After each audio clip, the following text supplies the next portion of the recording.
Hello everyone, and welcome to another compilation of scammers who just didn't have what it takes.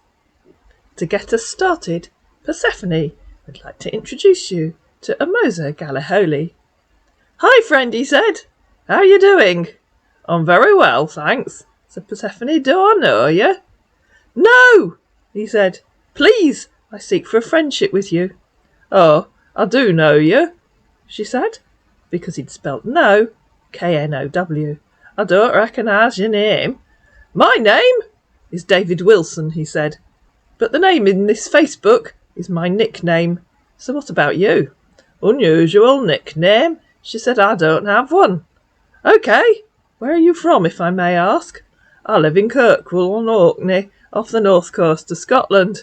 "I'm from Indiana, but I leave in Ohio for a contract work. Hope you don't mind." "I don't mind if you're leaving for Ohio," said Persephone. "OK, thanks. Once again, it's really my pleasure to meet you. Are you married? And do you have children?" "No and yes," replied Persephone. "Which one am I taking, friend?" he said. "In my own case, I'm widower. My wife died in the hospital when she was sick. Long years ago, may her soul rest in peace. I have one son. He's 12, going to 13 years old now. He is my one in a million, the very reason for my existence, and I want to spend the rest of my life with a woman who is very caring, honest, truthful, trustworthy, and understand, and I have find so peace and tranquillity here. Thank you for your condolence," which obviously she hadn't offered. "Phew," said Persephone, "that was quite a speech." "Hi, friend. How are you doing?" "I'm fine, thanks. It's almost time for bed here. How are you doing?" "OK. Please, if I may ask, how old are you?" "I'm 53. How old are you?" "I'm 57. You really look beautiful and attractive." "That's very kind of you." "Thanks," he said. "But if I may ask, are you married?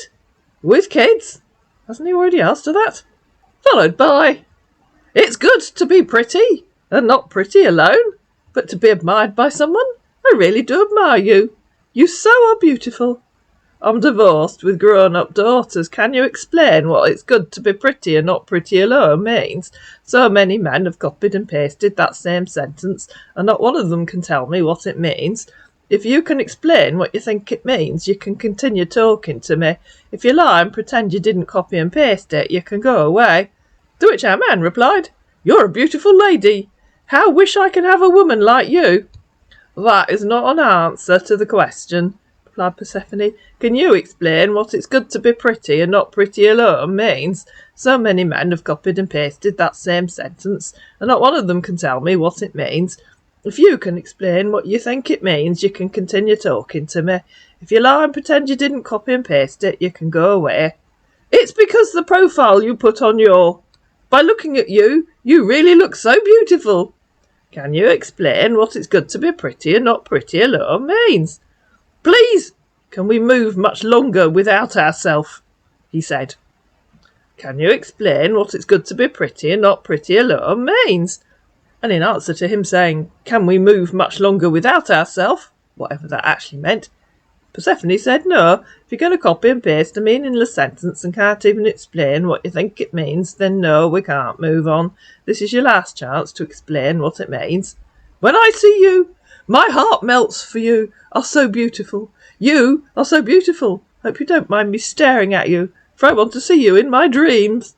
"OK, goodbye," said Persephone. "Please, can we talk?" "No, we can't. I think I made myself very clear." "No," he said, spelt K-N-O-W. "I have some words to share with you." "Oh dear, here we go, ladies and gentlemen." "Get on with it then," said Persephone. "I'm pleased you know, K-N-O-W, I made myself clear.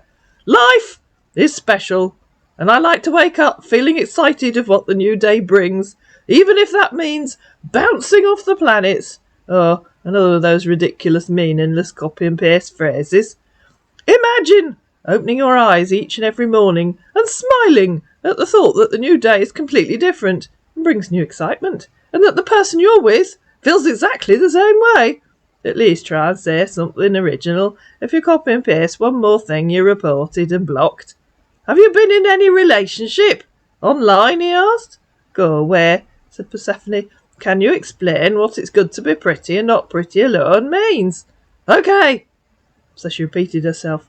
By looking at your smile, you look so beautiful. You are the only woman since I was born. She repeated herself again, and then told him he was an idiot, and said goodbye, and reported him. Then along came David Adkins. He was also talking to Persephone. Hello, Persephone, how you doing? Thanks for accepting my friend request. I'm very well, thanks. Trying to keep warm, she said. It was very cold in the UK at the time. Okay, how are you spending your day? I'm writing Christmas cards. How are you spending your day? I'm watching a Christmas movie, he said. That sounds interesting. Which one? She asked. Boss Baby, he said. I don't think I've heard of that, said Persephone. You can check it out on Netflix. Okay, he said. I don't have a Netflix subscription. Why, he said. Where are you originally from? And where do you live? Why do you want to know where I'm originally from? Are you looking for someone from a specific place? I live in Kirkwall on Orkney, off the north coast of Scotland. Such a beautiful place you live. And how's the weather there? Do you like it there? I'm originally from Middletown, New York. I'm a British American. My dad was born and raised in Middletown, while my mum was from North London, UK. But I live in Port St. Lucie, Florida. It's cold and it's been snowing. She said, I love it here. Lots of ancient sites. Where in North London was your mum from? That's nice, he said. UK. What's your marital status? Do you have kids? Yes, I know where London is, she said. I asked which part of London your mum came from. Are you ready for this, ladies and gentlemen? If you're eating or drinking, I suggest you just swallow before I read you the answer. Edinburgh, he said. Oh, that part of London that expanded to Scotland, said Persephone, to which our man replied, Yes. I'm divorced with 2 grown-up daughters. Have you been to UK before? He asked, to which Persephone replied, No. What led to the divorce between you and your man? He asked. Wow! That's really nice. You're truly blessed with children. They must mean so much to you. Children are such a huge blessing from God. In reply to him asking her what led to her divorce, Persephone, of course, replied, That's none of your business. I'm a widower, he said. I lost my wife through polycystic kidney disease 3 years ago. I was emotionally devastated when my wife died, but I stay firm and strong for my daughter. She made me feel so happy and keep me going ever since I lost my wife. I mean no harm, just wanted to know since we're having a conversation, he said, in reply to Stephanie telling him it was none of his business. How long have you been single now? We were divorced 8 years ago, she said. That's such a long period of time. Have you not been going out with men online here, on Facebook? If somebody can explain to me how you can go out with someone online, please leave it in the comments below. That's none of your business either, said Persephone. Why, you sound rude, he said. Because you're asking personal questions and I don't even know you, said Persephone. If I don't ask you a question, how will I know you more? We're just having a friendly conversation, he said. Please think about what you're asking, said Persephone. Our man apparently couldn't think, and so he disappeared. Then along came Jacob Robinson. He thought he'd send a friend request to Annie. Hi, he said. How are you? I'm very well, thanks, said Annie. I'm Jacob from USA, but residing at Los Angeles, California. And you? He asked. I live in Shaftesbury in Dorset in England. Nice to meet you. So, tell me about yourself. Are you married? I'm divorced, said Annie. Sorry for that. But you have kids? I have grown-up twins. England is a very big country that is blessed with beautiful natural resources, he said. What kind of natural resources? Asked Annie. You might want to sit down, guys. And if you are eating or drinking, it might be a good idea to swallow now. I love twins, he said, but my wife couldn't make an effort of it till she died. What on earth does that mean? Asked Annie.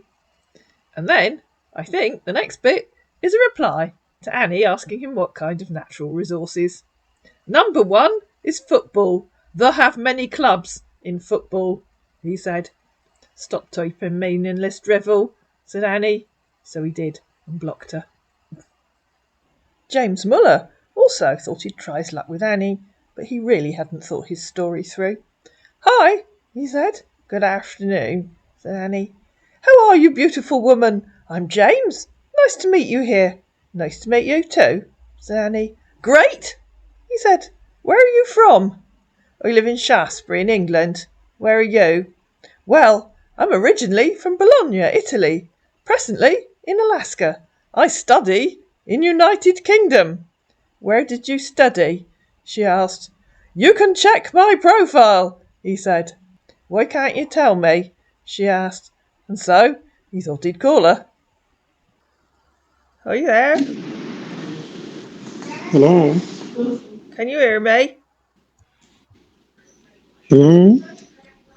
"I can hear you. Can you hear me?" Yeah, I can hear you now. "Right, where did you study in the UK then?" I think everything's on my profile. You can easily check my profile. You get everything on my profile. "Why should I read your profile? Why can't you just tell me?" Okay, I'm gonna tell you everything about me now. "Why can't you just tell me?" Do you want to know everything about me? "No, I want to know where you told me you studied in the UK. Why did you tell me if you didn't want me to ask?" Okay, I study in Hull City. "Where did you study in the UK?" Hull City, Hull City. "Sorry, I can't hear what you're saying." "Sorry," said Annie when the call had finished. "I couldn't hear what you said. I just looked at your profile. It's meaningless drivel, and I was going to show you his profile, but unfortunately it's disappeared because he blocked her. So tell me where you actually studied, please." "Look at my profile. It's on there," he said. "Your profile's meaningless drivel," said Annie. "Please tell me where you actually studied, or can't you remember?" "What you saying?" "I'm driving," he said. "You shouldn't be talking to me if you're driving," said Annie. So he sent her a photograph of a man driving. "I'm asking you where you studied." "Oh, okay," he said.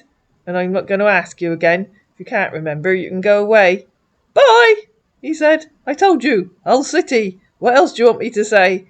And I told you I couldn't hear what you're saying. I'd have preferred you to answer the question rather than being rude." "I told you. I'm in Alaska," he said. "Where in Alaska?" asked Annie. "Or is that something else I'm going to have to ask you 6 times?" "Fairbanks." "Okay," said Annie. "Yeah. So where are you located? In UK?" he asked. "I already told you," said Annie. "And what are you looking for on here?" he asked. "You told me you're in UK." "Read what I said," replied Annie. "Where in UK?" he said. "I want you to say it again." "Please learn to read," said Annie, copying and pasting the bit where she'd said, "I live in Shaftesbury in England." "Stop to be rude," he said. And in reply to him saying, "What are you looking for on here?" Annie typed, "Someone with a brain who reads what I type and isn't rude." "You're so rude." "Learn to read and stop asking stupid questions," said Annie. "No thanks. Goodbye." And so he blocked her. Wilfried Balmer was another one who hadn't quite thought his story through, or maybe in his case, his choice of Facebook account. He thought he'd send a friend request to Flora. I don't use Flora very often, but he sent her a friend request. "Hi," he said. "How you doing?" "Hi," said Flora. "I don't recognise your name." "I'm Victor David," said Wilfried Balmer, "from Los Angeles, California. So where are you from?" "Why are you using someone else's Facebook account?" asked Flora. "I live near Glastonbury in Somerset." "That's my account. Okay. It's my pleasure to meet you here, my dear." "Why have you got 2 different names?" asked Flora. "Anyway," he said, not having a clue what she was talking about, "it's good to know more about each other, because it brings more understanding to each other." "I'd understand you so much better if you answered my question," said Flora. "My real name is Victor David. Okay," he said. "So what about you too?" "What about me?" asked Flora. "You still haven't told me why you have 2 different names." "I don't understand you," he said. "I'm Victor David." "Okay," said Flora. "I'll make it simple for you." And she scrolled the bit where he said, "I'm Victor David," up to the top of the screen, so it sat underneath the bit where it said Wilfried Balmer, and then she sent him a screenshot. "OK," said our man as the light dawned. "I'm sorry." "Are you going to answer the question?" asked Flora. "The first one is my father name," he said. "The second is my name." "Why is your surname David if your father's surname is Balmer?" she asked. "I don't know," he said. "But why do you ask me all these questions? Tell me." "Well," said Flora, "it's not a good start to a friendship, is it? Telling me you have a different name from the one on your account, and then not knowing why your name is different from your father's. What do you think that might make me think? Lots of question marks. You said it good to know more about each other, because it brings more understanding." Apparently that was more understanding than our man could cope with, and he blocked Flora. Then along came Rabbit Smith, who thought he'd try his luck with Persephone. "Hello, my dear. How are you doing today?" he asked. "Good morning," said Persephone. "Morning hope," he said. "A day, however good or bad, has gone by. Now it is time to look at the bright blue sky. The sea gleams with the light of the shining sun. Birds chirp with pride and ask us to join the fun. Morning is God's way of reminding all of us that love and hope still exist in the world. Good morning, dear. Have a lovely day." "Oh," said Persephone, "are you some weirdo who wants to copy and paste random sayings? Goodbye." "How are you?" he tried. "I'm fine, thanks." "What's your name?" he asked. "What do you think it is?" asked Persephone. "If you can't even be bothered to look to see who you're talking to, explain to me why you even think I should talk to you." "OK, my name is Rabbit Smith. Where are you living?" "Yeah, I can see your name," said Persephone. "OK," he said. "I live in Kirkwall in Orkney, off the north coast of Scotland. Where do you live?" "How are you? Nice to meet you. Thank you very much for accepting my friend request," said presumably another member of Team Rabbit. "It's really nice to have a conversation with a beautiful woman like you." And just to prove that it was a different member, he added, "My name is Robert Smith. I am from Syria, so Korea, but I was born and raised in San Diego, California." And he sent a thumbs up. And if you're not looking at the screen, he said Syria, as in Syria, and then So Korea, as in Seoul, Korea, but without the L, and all run together as one word, so it came out as So Korea. "But I was born and raised in San Diego, California," and he sent a thumbs up. "You changed your name," said Persephone. "Where is Syria, So Korea?" "How old are you?" tried our geographically challenged scammer. "Where is Syria, So Korea?" asked Persephone again. "In Syria," he said. "I can't find a place called So Korea. Where is it in Syria?" she asked. "OK," he said. So Persephone asked him again. "I can't find a place called So Korea. Where is it in Syria?" Apparently our scammer couldn't find it either, because he disappeared. Patrick Louis thought he'd try Flora. "Hello," he said. "How are you?" "Good afternoon," said Flora. "I'm fine, thanks. Do I know you?" "You don't have to know me to talk to me," he said. "You get to know people and make new friends." "I'll assume that means no, you don't know me," said Flora. "I was just wondering why you sent me a friend request. It sounded as if you thought you knew me." "I don't know you, but your profile is so captivating," he said. "That's very kind of you," said Flora. "You're welcome," he said. "Hope you're having a nice day." "I'm just chilling with a glass of rosé wine," she said. "Are you having a nice day?" "Good to know," he said. "Hectic day for me." "Oh, what are you doing?" she asked. "I'm going through some papers and email because I have a contract presentation on Monday." "I hate deadlines," she said. "I'm sure you'll be fine. What kind of contract are you presenting?" "Sure," he said. "We're going to talk about that later today." "Oh, OK, goodbye for now," said Flora. "You'd better finish your presentation." "Thank you," he said. "You're so sweet." "Hello," he said the next day. "Good morning," said Flora. "Morning, dear. How did you sleep?"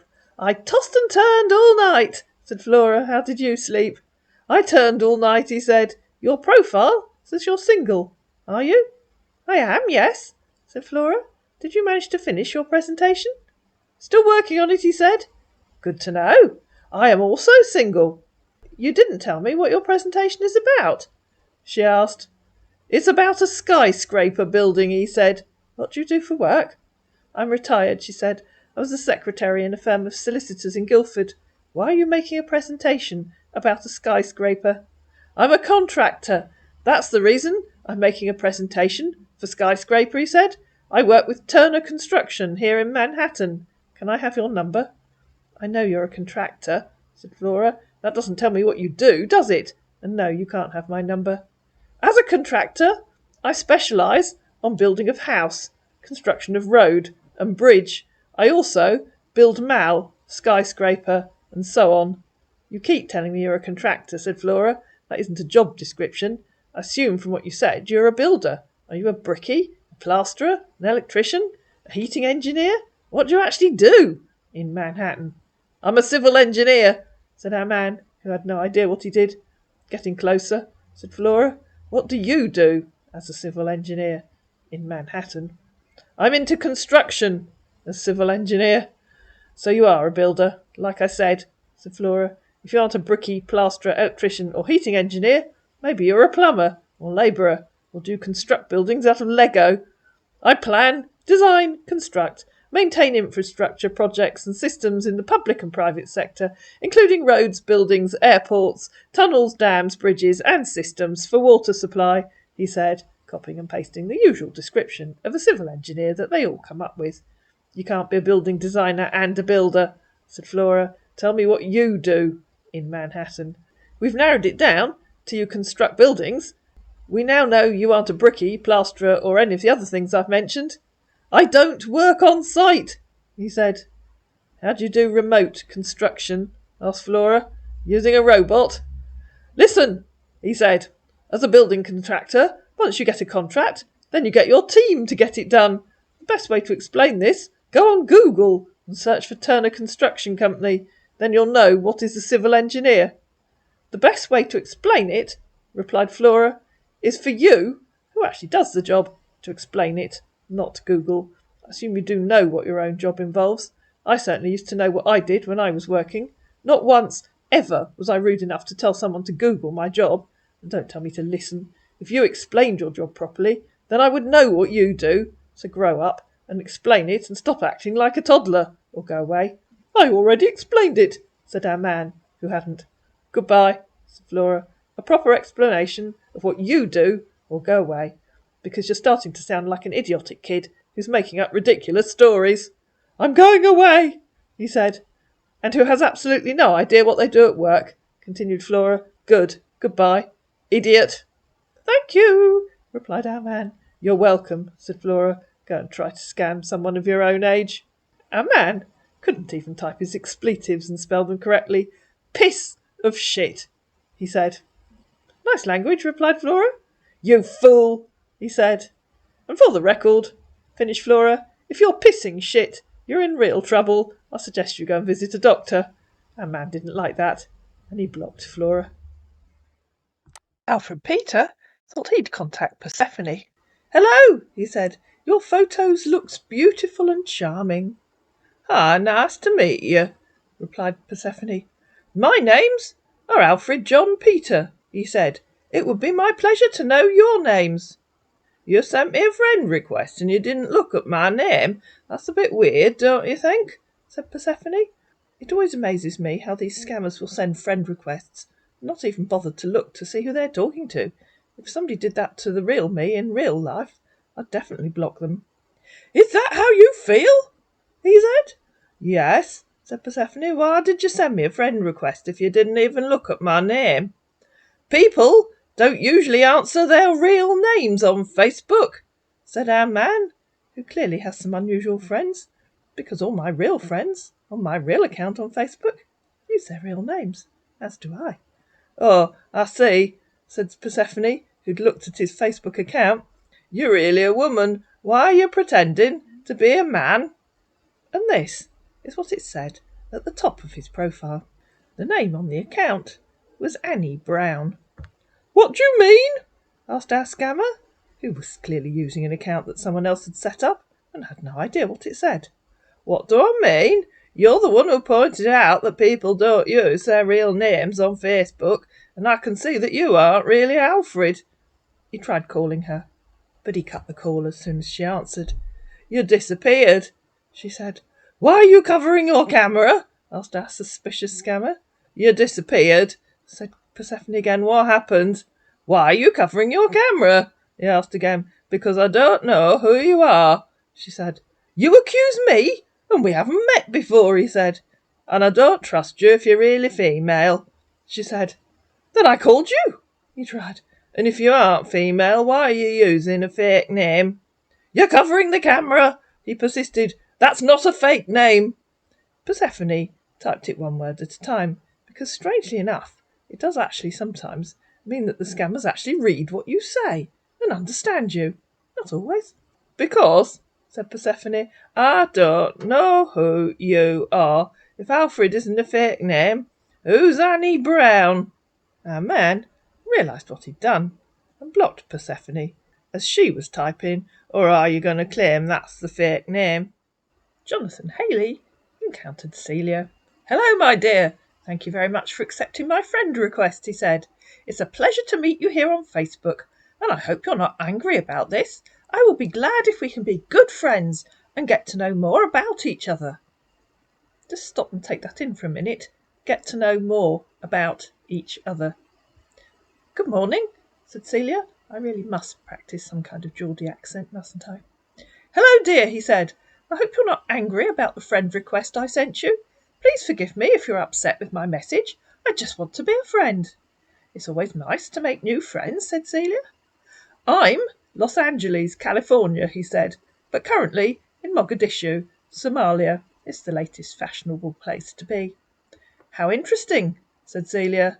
"Where in Mogadishu?" "And you, dear?" he asked. "I'm in Durham in England. What do you do in Somalia?" she asked.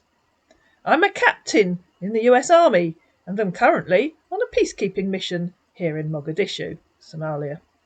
"OK," said Celia. "What problems do they have? I don't know much about Somalia."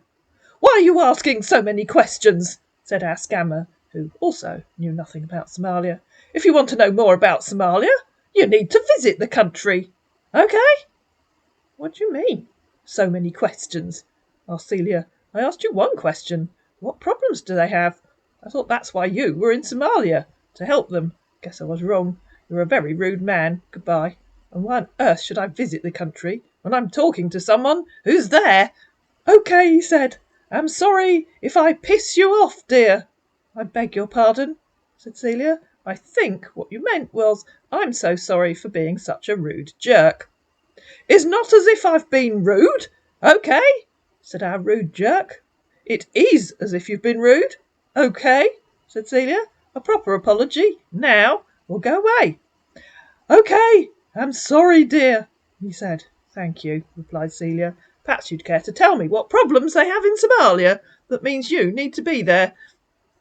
"My dear," he said, "there is a very dangerous war here, and it's civil war within the country. That's why you can find everything happening here on the internet. So many lives and properties have been lost here. That's why me and my officers have been brought here, to save lives and properties, and also make sure we put an end to the war and killing going on here. This is why I'm here.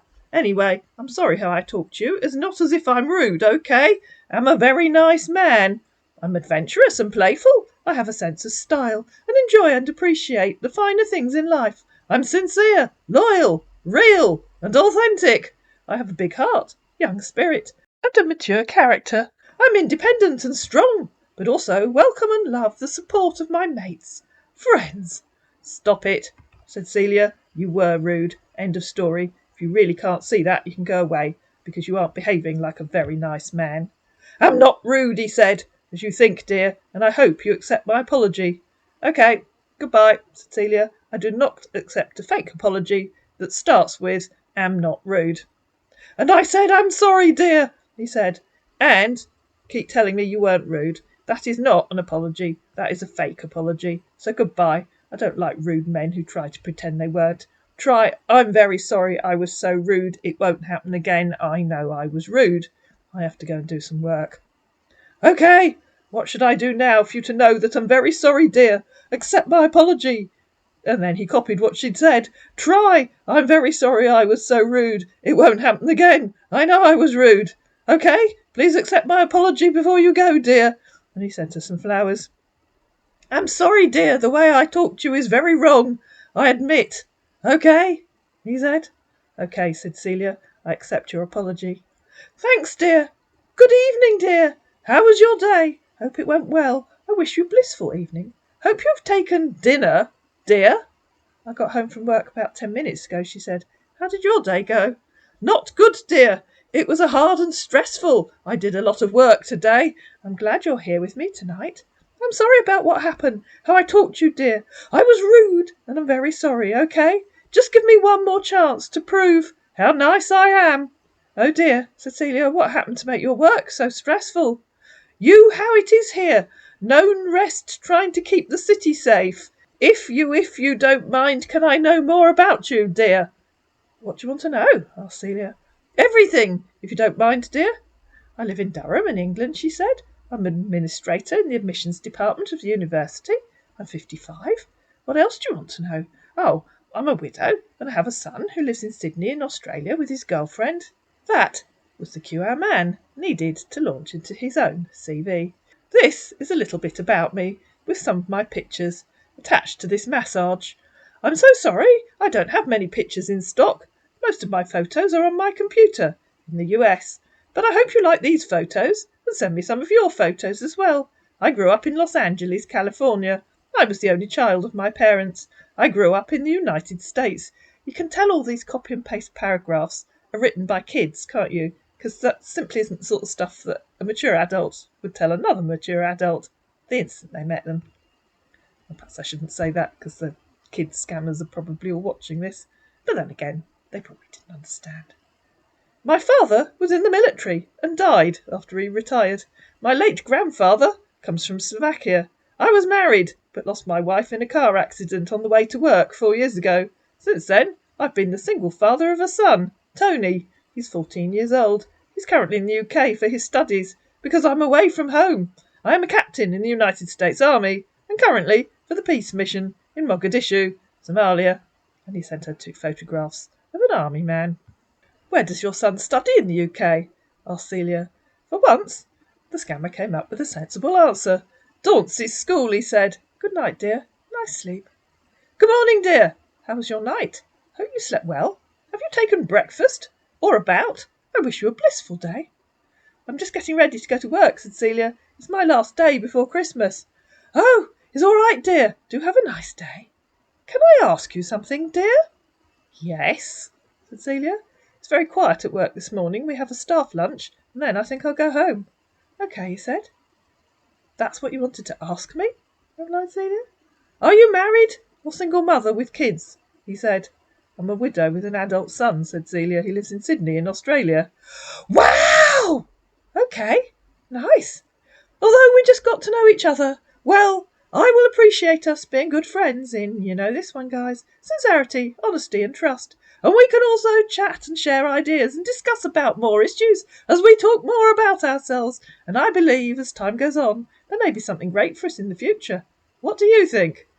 I think you didn't get off to a very good start, said Celia, by being rude to me. It doesn't encourage me to want to discuss about more issues with you.